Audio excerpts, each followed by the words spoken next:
pussy got the hairy fro. Glamps in the majors. Your life turned to flipping pages.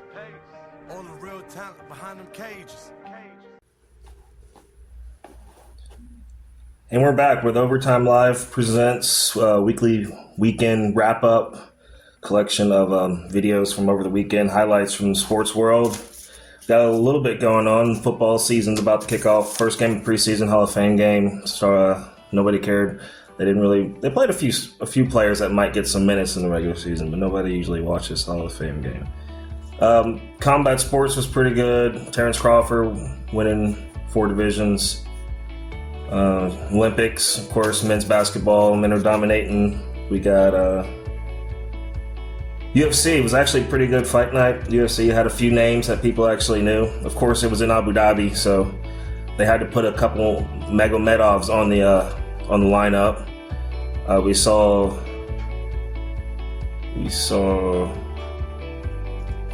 Cody Garbrandt got the W. We saplus Chiesa came out there and pretty much retired Tony Ferguson, but he won't give up. Tony Ferguson came into this fight,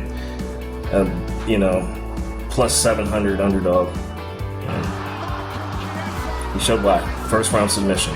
So thank you guys for tuning in. Make sure you like and subscribe. Follow us on Facebook. Join the Overtime Live Sports Bet Radio group where we post tickets, tips, and trends.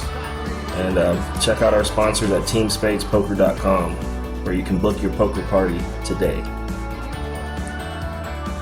Not to discredit what Terence Crawford has accomplished. Obviously he exposed Errol Spence, who still hasn't recovered, but we'll see how he goes on into the future.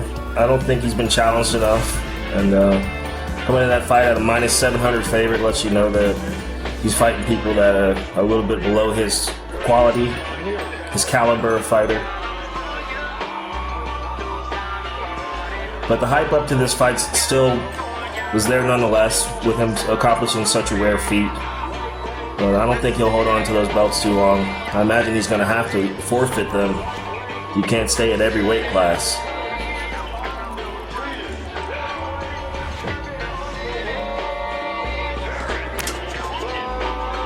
UFC Fight Night this week was a pretty stacked card. Corey Sandhagen actually came in at a 280 underdog. Managed to get the upset by decision.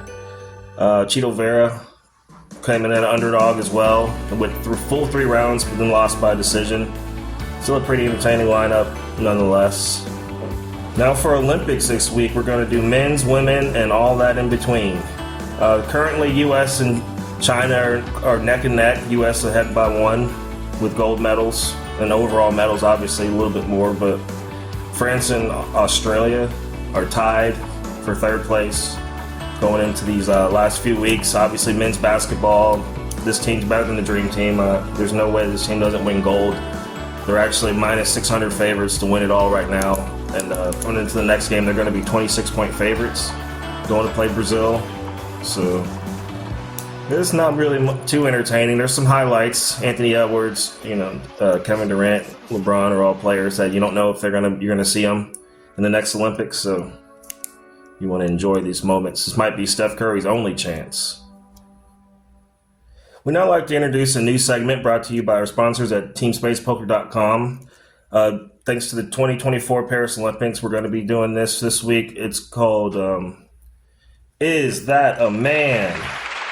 Starring some female boxers that are competing this year with questionable genders. Normally I would say it's nobody's business. But in this situation where you're fighting for something you dreamed of doing your whole life and only comes every 4 years and blah, blah, blah, you want it to be fair fight, man. If you're going to fight a trainee, then at least call it women versus trainee, or women versus kind of woman, or women versus man. But at least let it be known what the deal is beforehand. So we're going to be going to some evidence here to try to determine, is this a man or a woman? Obviously, the tests have been inconclusive. Regardless, these are professional fighters that have won championships in their respectable fields. So, Exhibit A.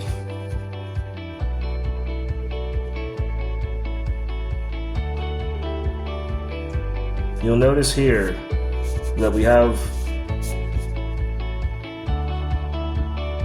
the exhibit on a boat somewhere celebrating what looks to be like a birthday, possible holiday.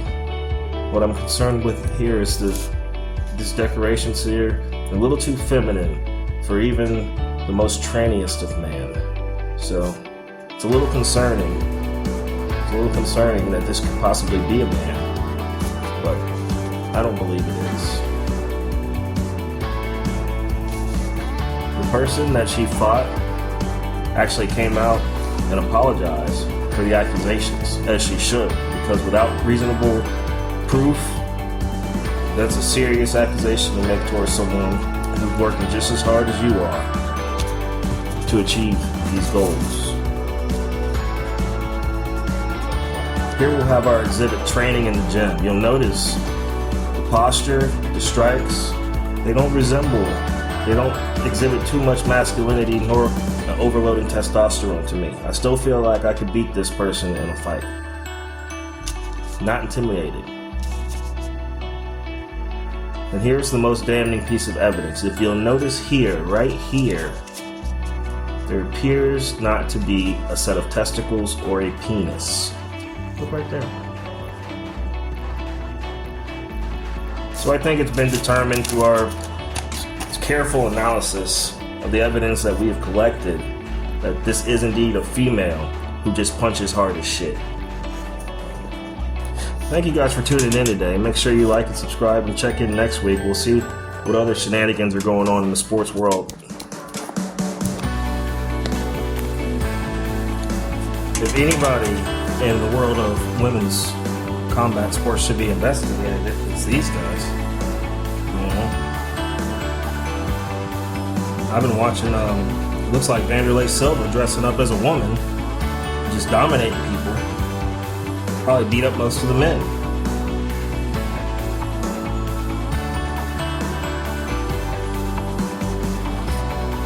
We're going to wrap up today's video with MLB today. Currently, we got the Royals and Yankees are tied right now. Even with the Yankees dealing with some minor injuries. Currently, Orioles' offense is still one of the best in the whole league.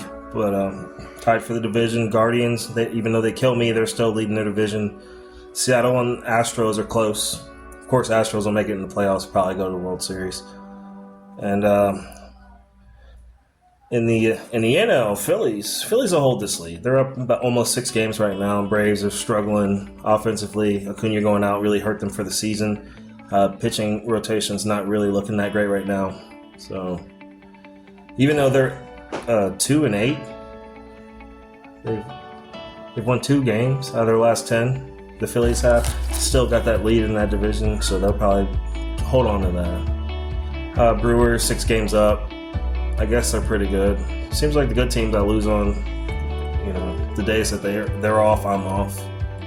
Dodgers holding on even though they've been dealing with these injuries. I think that once they become healthy, they'll be back to favorites in that league, the National League. Okay, that's going to wrap it up for today. Make sure you guys like and subscribe. Tune in next week. Hitting you back with some more of the exclusive videos we can find on the internet and any type of news and gossip in the sports industry. Thank you.